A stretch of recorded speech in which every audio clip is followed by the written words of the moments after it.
bago natin umpisahan tong araw na to, meron muna akong ipapakita sa inyo. Total, ipakita na rin naman ni Kamangga yung editing setup natin, kung paano natin nag-edit dito sa Campspot. Pakita ko lang sa inyo ginagamit natin power station. Ayan, Kamangga.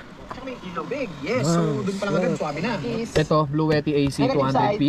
Yung kanyang switch. Josh, maingay Josh. Wait lang Josh. Explain ko. Saan mo lang, mali. Hina mo lang. Ayan, ito yung kanyang Negative side is... May lumabas. Mabilis sa tayo. Ito yun. Hina mo muna Josh. Wait lang, seryoso na ako. Wait lang, hina mo muna.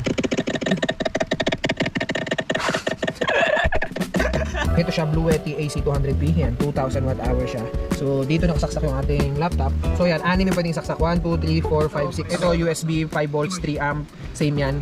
Meron yung USB dyan. 12 volts, 3 amp. Tapos ito, merong 12 volts socket dito. Yan. DC output naman. Ayan. Yan, pwede kang magsaksak dyan ng mas powerful na device. Ngayon, 92 watts yung kinukonsume ni Kamangga.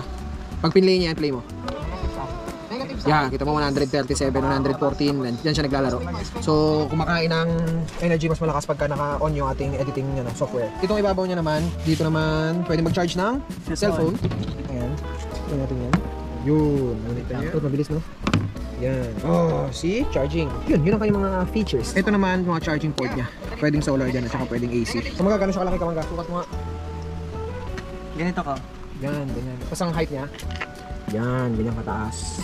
Yan. Nagagamit din namin yan kapag nag-aircon kami dito sa likod ng Hilux. Kasi naglagay din ako ng aircon dito sa likod. Ayoko nang pinapaandar ng sasakyan para lang sa aircon tapos hindi tumatakbo. Aamoy ni Jay doon yung amoy ng fuel. Delikado yun eh. Kaya mas better na may aircon mismo na sarili. Window type yung nilagay ko dito. Ito yung aircon natin. Yan, may tissue lang sa harap. Pero yan yung aircon natin. Medyo may kabigatan lang siya. Pero okay naman kasi ito Concern Citizen.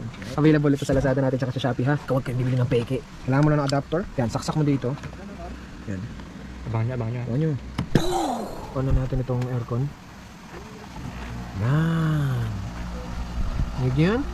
Wala na siya. Nigyan natin. Ano pa ito? May hangin Tigas ng buhok mo, Dish. Ayun, nakikita niyo yung consume niya, 368 watts. So, magagamit natin yung aircon natin na 0.5 horsepower ng mga almost 4 hours. Pwede mo rin i-charge yan gamit ang solar, kuryente sa bahay. Pwede rin. Meron kaming solar panel niyan, tatlong 200 watts. Blue Yeti din ang brand. Papakita ko sa inyo. Pero ba tayo? So, yung kasama ko. Ayun na. Ayan siya. Tulog yan. So ito na, balik tayo dito sa solar. Ito yung solar natin. Yan, 600 watts yan yung ginagamit natin dito sa Blue Yeti. Ayan sila, ganun yung haba nila. Nakita nyo naman. Pero pag finold natin, gano'n na lang kaigsi. Ito na lang may iiwan, isa na lang eh. Ganyan lang. Malang dangkal lang yan. Sa dalawa. 2.5. 8 inch ang isang dangkal eh. So 20 inch. Nasa 20 inch lang halos yung lapad niya. Nasa 20 inch din siya pababa. So kudrado lang siya na parang attache case lang. Tatlong ganun yung bit-bit namin palagi. Nasa charge na namin yung power station namin. Ito, dito yung mga wire niya. Yan, kunin mo lang dyan. Hihilain natin ito. Gagawin natin dito sa wire na isa pa. I-search nyo na lang din online paano mag-connect nito. Pero, kinoconnect namin to ng naka-parallel. Ito naman kasama to sa package ng Blue Yeti. Saksak natin yan dito. Yan. Lock na. Hindi siya mabubunot. Yun, charging na siya. Ngayon, pagka mamaya pumutok na tong araw, sigurado na yan. Goods na yan. Mag-charge na yan ng todo.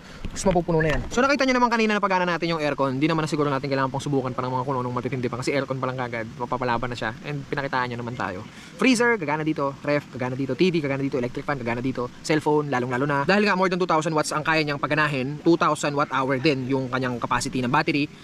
So ganoon niya rin katagal mapapagana yung mga gusto natin paganahin. Gamit ang Blue Yeti AC 200p. So yeah, let's go. Tuloy natin ang araw na to.